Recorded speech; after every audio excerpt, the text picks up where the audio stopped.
Hello बच्चों, upcoming question number 19। If the manufacturer gain 10%, the wholesaler dealer 15% and the retailer 25%, then what is the production cost of the washing machine whose retail price is 37,950 rupees. अब question में क्या कह रहा है, पहले ये हम लोग समरी समझेंगे इसकी। कह रहा है कि मैन्युफैक्चरर जो वॉशिंग मशीन को मैन्युफैक्चर करता है, उसने क्या किया, वॉशिंग मशीन को होलसेलर को सेल कर दिया। उसको गेन हुआ कितना? 10% का गेन हुआ। सबसे पहले इसको लिखते हैं।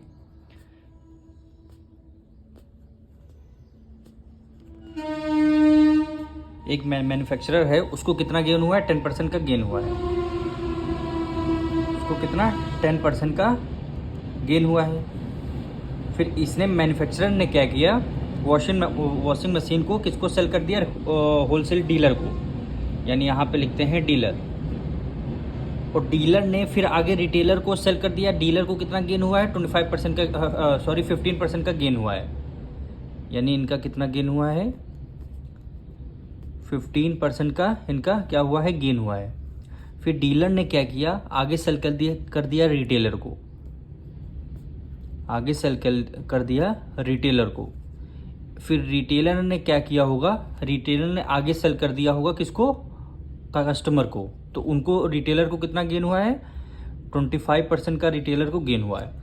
तो कह रहा है then what is the production cost of washing machine, यानी यहाँ मैन्युफैक्चरर ने कितने रुपीज़ में वॉशिंग मशीन को मैन्युफैक्चर किया होगा। यानी इसकी क्या पूछ रहा है? कॉस्ट प्राइस पूछ रहा है वॉशिंग मशीन की। ठीक है। फिर कह रहा है whose retail price is 37,950 rupees. यानी जो यहाँ पे इन्होंने जब सेल किया होगा, तो इसका रिटेल प्राइस आपको गिवन है कितना? 37,950 रुपीज़ इसका रिटेल प्राइस आपको क्या है? गिवन है। तो सबसे पहले हम क्या करेंगे, कह रहा है what is the production of cost of washing machine. तो कॉस्ट प्राइस सबसे पहले वॉशिंग मशीन की लेट कर देंगे, क्या होगी? एक्स होगी। यहां से क्वेश्चन हमारा स्टार्ट है। Let the cost price of washing machine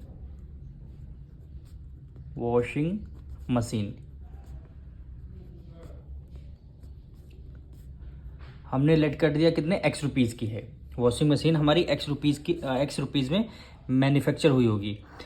अब इनको गेन कितना हुआ था? मैन्युफैक्चरर को 10% का गेन हुआ होगा। अब देखिए कॉस्ट प्राइस गिवन है, आपको गेन पता है, तो इसकी सेलिंग प्राइस हम फॉर्मूला लगा के निकाल सकते हैं। सेलिंग प्राइस का गेन में क्या फॉर्मूला होता है? 100 plus gain percentage divided by हो जाएगा 100। सेलिंग प्राइस निकालना है तो कॉस्ट प्राइस से कर देंगे मल्टीप्लाई। अब इसमें वैल्यू पुट कर देते हैं। 100 प्लस गेन परसेंट कितना? 10% गेन हुआ है, डिवाइडेड बाय हो गया 100। कॉस्ट प्राइस कितनी है? एक्स है। कॉस्ट प्राइस हो गई एक्स, तो 100 में 10 ऐड कर देंगे, 110 एक्स हो गया, डिवाइडेड बाय क्या हो गया? 100 हो गया, डिवाइडेड बाय 100 हो गया। ये हमारी क्या आ गई? सेलिंग प्राइस आ गई। किसकी आई है? मैन्युफैक्चरर ने इस रेट पे सेल मशीन को डीलर के साथ सेल किया होगा। अच्छा, मैन्युफैक्चरर जिस रेट पे मशीन को सेल करेगा उसी रेट पे तो डीलर खरीदेगा। तो इसके लिए क्या हो जाएगी? ये इसकी सेलिंग प्राइस। डीलर के लिए ये क्या हो जाएगी? Cost price. जो इसकी सेलिंग प्राइस आई है मैन्युफैक्चर की, उसी रेट पे डीलर परचेज करेगा, उसके डीलर की क्या हो जाएगी? ये कॉस्ट प्राइस होगी। तो ये जो आंसर आया हमारा, ये डीलर के लिए क्या हो जाएगी? Cost price. तो यहाँ पे लिख देंगे cost price for dealer. Dealer के लिए कॉस्ट प्राइस क्या हो जाएगी? ₹110x upon 100। ये कॉस्ट प्राइस हो गई डीलर के लिए। अब डीलर को गेन कितना हुआ था? 15% का। तो यहाँ पे लिख लेंगे गेन हुआ था 15% का। 15% का इनको क्या हुआ है? गेन हुआ। अब देखिए कॉस्ट प्राइस पता है, डीलर की गेन पता है, तो इस डीलर की भी सेलिंग प्राइस हम निकाल सकते हैं। तो यहाँ पे लिख लेंगे selling price 100 plus gain percentage, formula क्या है? अपॉन 100। सेलिंग प्राइस निकालने तो कॉस्ट प्राइस से कर देंगे मल्टीप्लाई। अब यहाँ पे वैल्यू पुट कर लेते हैं। 100 प्लस गेन परसेंट कितना? 15% आपका गेन हो रहा है, डिवाइडेड बाय 100 हो गया। कॉस्ट प्राइस है हमारी, कॉस्ट प्राइस कितनी निकल के आई? 110x अपॉन 100 हो जाएगा। अब इसको सॉल्व करना है। 115 अपॉन 100 मल्टीप्लाई 110x अपॉन हो गया 100, 110x हो गया अपॉन 100। अब ये हमारी क्या आ गई, सेलिंग प्राइस आ गई किसकी, होलसेल डीलर की। ये सेलिंग प्राइस आ गई हमारी होलसेल डीलर की। ये जो आंसर आया है सेलिंग प्राइस आ गई होलसेल डीलर की। जिस रेट पे होलसेल डीलर मशीन को सेल करेगा उसी रेट पे रिटेलर ने परचेज किया होगा। तो रिटेलर की क्या हो जाएगी, ये हो जाएगी कॉस्ट प्राइस, और रिटेलर की क्या हो जाएगी, ये कॉस्ट प्राइस हो जाएगी। और क्वेश्चन में कॉस्ट प्राइस तो गिवन है, ये क्या है, कह रहा है मौसम में whose retail price, retail price तो गिवन है। तो दोनों को आपस में हम क्या कर देंगे, इक्वल रख देंगे। दोनों को पहले रिटेल प्राइस है, कितना गेन हुआ है 25%, तो यहाँ पे लिख देंगे कॉस्ट प्राइस फॉर, ये जो आंसर आया है सेलिंग प्राइस किसका, डीलर का, वही क्या हो जाएगा रिटेलर की कॉस्ट प्राइस। तो cost price for retailer, cost price for retailer यही हमारा हो जाएगा 115 अपॉन 100 मल्टीप्लाई 110x अपॉन 100। ठीक है, फिर रिटेलर को कितना गेन हुआ था, 25% गेन हुआ था। रिटेलर को 25% हुआ गेन। अब रिटेलर का हमें कॉस्ट प्राइस पता है, गेन पता है, तो इसकी रिटेलर की सेलिंग प्राइस निकाल लेंगे। रिटेलर की कॉस्ट प्राइस पता है आपको, गेन पता है, तो रिटेलर की सेलिंग प्राइस हम निकाल लेंगे। Selling price 100 plus gain percentage divided by हो गया 100 मल्टीप्लाई कॉस्ट प्राइस, और वैल्यू सब पुट कर देंगे।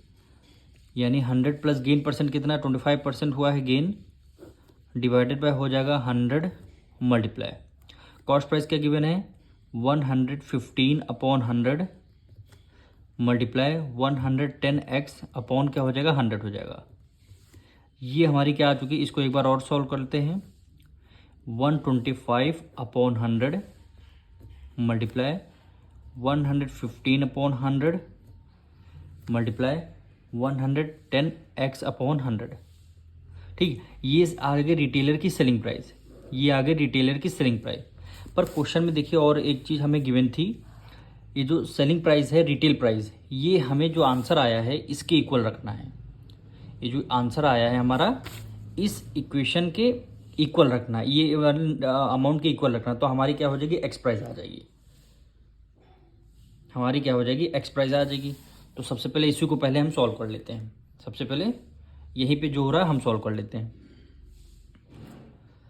तो पहले हम देखिए आगे, या फिर नेक्स्ट पेज में हम लोग करेंगे।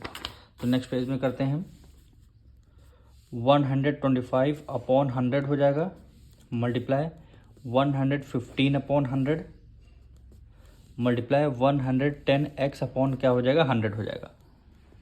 इसके इक्वल क्या करना है, रिटेल प्राइस हमें रखना है। रिटेल प्राइस क्या है 37,950। अब इसमें से सॉल्व करना, 25 से देखिए डिविजल हो रहा है, 25 4 जा 100 और 25 5 जा 125 होता है। फिर हमारा 5 से डिविजल हो रहा है, 5 2 जा 10 0 आ गया, 5 2 जा 10 3 कैरी गया, 5 3 जा हो गया 15। फिर एक जीरो से एक जीरो आपका कैंसिल हो जाएगा। अब यहाँ पे केवल x बचेगा, x इक्वल टू 37,950, 37,950 मल्टीप्लाई 5/4 है तो क्या कर देंगे 4/5 कर देंगे मल्टीप्लाई 23/20 है इक्वल टू को उस तरफ जाएगा 20/23 कर देंगे। फिर मल्टीप्लाई 11/10 है तो क्या कर देंगे 10/11 कर देंगे। अब हमें क्या करना है, इसको सॉल्व करना है। तो सबसे पहले क्या करते हैं 11 को इससे डिविजल करते हैं। तो सबसे पहले डिवाइड करके देख लेते हैं 11 को कितने 37950 950 11 3 जा 33 7 में से 3 गया 4 आ गया। फिर हमने 9 को राइट डाउन कर लिया 11 4 जा 44 9 में से 4 गया 5। फिर हमने 5 को राइट डाउन 11 5 जा 55 एक जीरो बच गया ना, ये देखिए एक जीरो बच गया, एक जीरो हमने यहाँ लगा दिया। तो क्या वैल्यू आई 11 से डिविजल करने के बाद 3450 क्या आ गई 3450। अभी हम इसको 5 से डिविजल करते हैं। देखिए 5 है, यहाँ 0 है, तो 5 1 5, 3 4 5 0, तो 5 6 हो गया 30, 4 कैरी गया, 5 9 45, वो लास्ट में 0 है तो हमने 0 लगा दिया। अब यहाँ 23 है, यहाँ 16 कितने, 3 टाइम्स 23, 3 69 होता है, 23 1 23, 23 3 16, लास्ट में 0 है। अब देखिए क्या बचा यहाँ पे, 2 3 4 12, 12 2 24, 24 कितने 0 है, 1 2 3, यानी आपका जो कॉस्ट प्राइस ऑफ मैन्युफैक्चरर आएगी 24,000 रुपीज़ आएगी। तो यहाँ पे लिख देंगे कॉस्ट प्राइस फॉर मैन्युफैक्चरर